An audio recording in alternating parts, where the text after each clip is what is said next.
Iran और America के बीच हुए सैन्य संघर्ष के बाद अब भारत ईरान में अपने सबसे बड़े निवेश को बचाने की तैयारी कर रहा है। दरअसल बिजनेस स्टैंडर्ड की एक रिपोर्ट के मुताबिक भारत चाबहार बंदरगाह परियोजना में अपनी हिस्सेदारी एक ईरानी कंपनी को बेचने की तैयारी कर रहा है, वह भी अमेरिका द्वारा दी गई रिस्ट्रिक्शन से छूट की एक्सीडेंट पीरियड समाप्त होने के कुछ दिन पहले।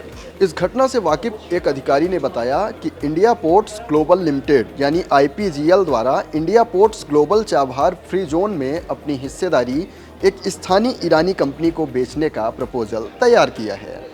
ईरान के रणनीतिक बंदरगाह पर भारत की गतिविधियां रविवार तक अमेरिकी प्रतिबंधों से मुक्त रहेंगी। इस रिपोर्ट के अनुसार नई दिल्ली एक अंतरिम व्यवस्था पर विचार कर रही है, जिसके तहत प्रतिबंधों के लागू रहने तक एक घरेलू ईरानी संस्था ऑपरेट का मैनेजमेंट करेगी और यह आश्वासन दिया जाएगा कि प्रतिबंध हटने के बाद सारा कंट्रोल भारत को वापस सौंप दिया जाएगा। बिजनेस स्टैंडर्ड ने इस मामले में विदेश मंत्रालय और बंदरगाह जहाज रानी एवं जलमार्ग मंत्रालय से सवाल पूछे, लेकिन उन्हें कोई ठोस जवाब नहीं मिला। वेस्ट एशिया में जारी संघर्ष के बीच विदेश मंत्रालय बदलती स्थिति पर स्टेक होल्डर्स के साथ बातचीत जारी है। भारत ने नवंबर 2018 में ईरान पर अमेरिकी प्रतिबंधों से चाबहार से संबंधित अभियानों के लिए पहली बार छूट प्राप्त की थी।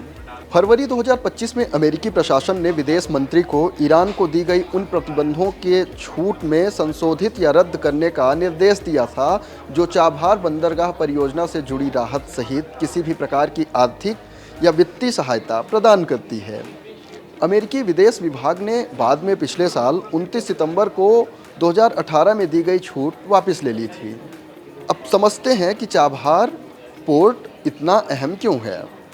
दरअसल भारत के लिए ईरान में स्थित चाबहार पोर्ट केवल एक बंदरगाह नहीं है, बल्कि कूटनीति, रणनीति और व्यापारिक नज़रिए से एक बहुत बड़ा गेम चेंजर है।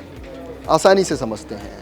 पहले भारत को अफगानिस्तान या मध्य एशिया में देशों के साथ व्यापार करने के लिए पाकिस्तान के रास्ते से होकर गुजरना पड़ता था, जिसमें जहाज़ों को गुजरने में कई मुश्किलें आती थीं। लेकिन चाबहार पोर्ट अब पाकिस्तान को बाईपास करने का रास्ता बन गया है। अब भारत का माल बिना पाकिस्तान जाए सीधे समुद्र के रास्ते ईरान पहुंचता है और वहां से मध्य एशिया तक आसानी से पहुंच जाता है।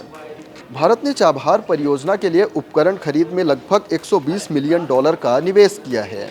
मंत्रालय ने बताया कि इस बंदरगाह ने अफगानिस्तान को मानवीय सहायता और इमरजेंसी सहायता पहुंचाने में भी महत्वपूर्ण भूमिका निभाई है।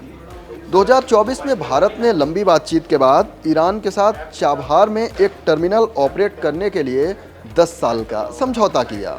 ऐसी ही ढेर सारी वेलफेयर की योजनाओं, शेयर बाजार का हाल, इन्वेस्टमेंट टिप्स और एक्सपोर्ट इंपोर्ट से जुड़ी तमाम खबरों के लिए देखते रहें जागरण बिजनेस।